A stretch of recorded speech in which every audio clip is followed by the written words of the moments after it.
Today in our 2019 Chevrolet Suburban, we're going to be doing a test fit on the Yakima JetStream CrossBar roof rack system.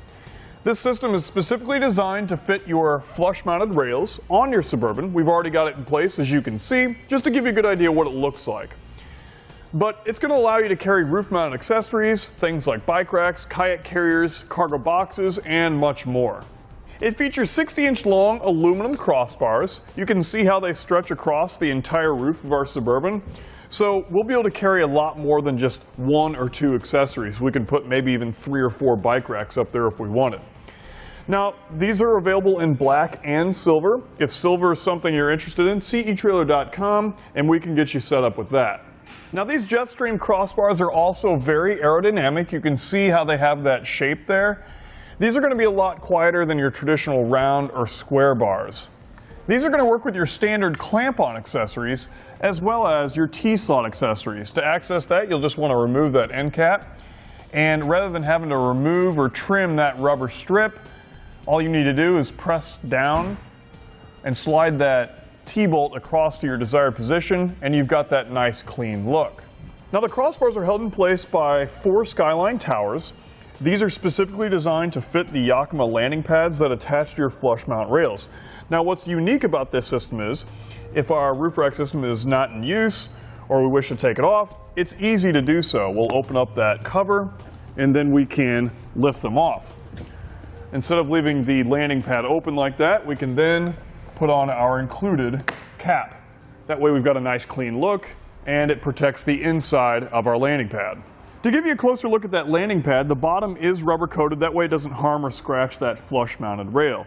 Now, it also does use stainless steel hardware, so we don't need to worry about any rust or corrosion to that either. When you're ready to install it, just simply pop off those caps, set it in place, and close up the ends. And then it's nice and solid. Now, if you'd like to add more security, you can pop out the plastic lock core here and add some Yakima metal locking cores. This will prevent anyone from removing your crossbars from your flush-mounted rails. Now, this roof rack system has a weight capacity of 165 pounds. You do, however, want to check with your Suburban's owner's manual to see if the roof can support that much weight. Now, I'm going to give you some dimensions.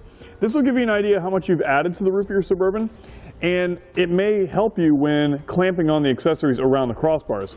But from the top of the roof to the top of the bar is about 4.5 inches. From the top of the roof to the underside of the bar is about 3.5 inches. Now that we've gone over the features, I'll go ahead and show you how to get it installed. I've already got the front crossbar in place, mounted to my flush mount rails on the Suburban. The rear one installs the same way. I've got one of my landing pads installed on this side. Let's do the other side together.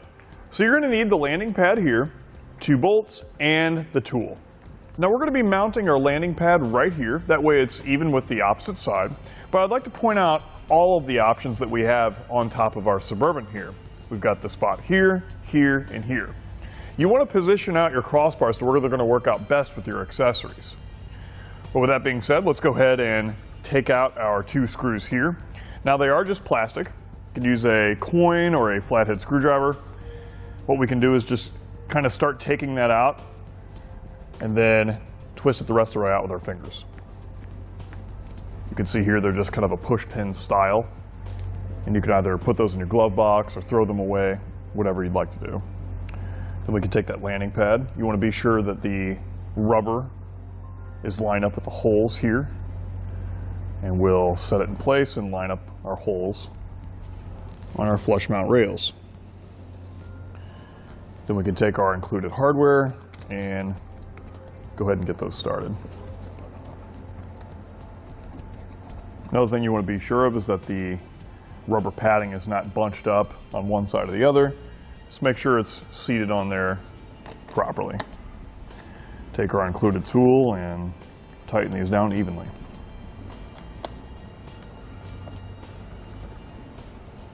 Perfect. Now let's head back down to the cart and assemble our crossbar. So I have one of my Skyline towers attached here. We'll just need to assemble and slide on the other side. So let's go ahead and do that. We'll start off by grabbing one of the Skyline towers, and we'll need to put on our plastic clip. This so it will attach to our JetStream crossbars. Then we'll want to take our metal T-nut here, put it down over the top. Then we want to turn it over So we can take our included tool and tighten up the bolt here. Now this one we can go ahead and tighten down all the way. Now one unique thing about our tool is that it will click once we've got it properly torqued down. Just like that. Then we can turn it back over and we're ready to slide it onto our JetStream CrossBar. So we'll want to be sure and turn it over, and if you haven't removed your end cap yet, go ahead and do that. And all we need to do is slide it on to the channel here. Now sometimes it likes to get bound up with that rubber portion on the other side, so we can just kind of push that in a little bit and push it on the rest of the way. Now we don't need to worry about setting this to an exact position just yet. We can worry about that when we set the whole thing in place on our Suburban. Let's go ahead and replace our end cap, and then we're ready to bring it up to our roof. Now when we set our crossbar in place, we want to be sure that the rounded portion is facing towards the front of our Suburban. Now we also want to be sure that our cover here is opened up. By doing so, it's going to draw in the two pegs on either side. That way we can set it into our landing pad. So we'll gently rest it down, making sure that those Skyline towers set right on top of the landing pads. Now you may have to adjust that tower slightly forward or backward to do so, but it just rests down in place. Now the next thing we need to do is adjust our bar overhang. We need to make sure it's the same on each side. So I can already tell I need to go that way a little bit, so what I'm going to do is pick up on my Skyline tower just a little bit on the inside and give it a good push.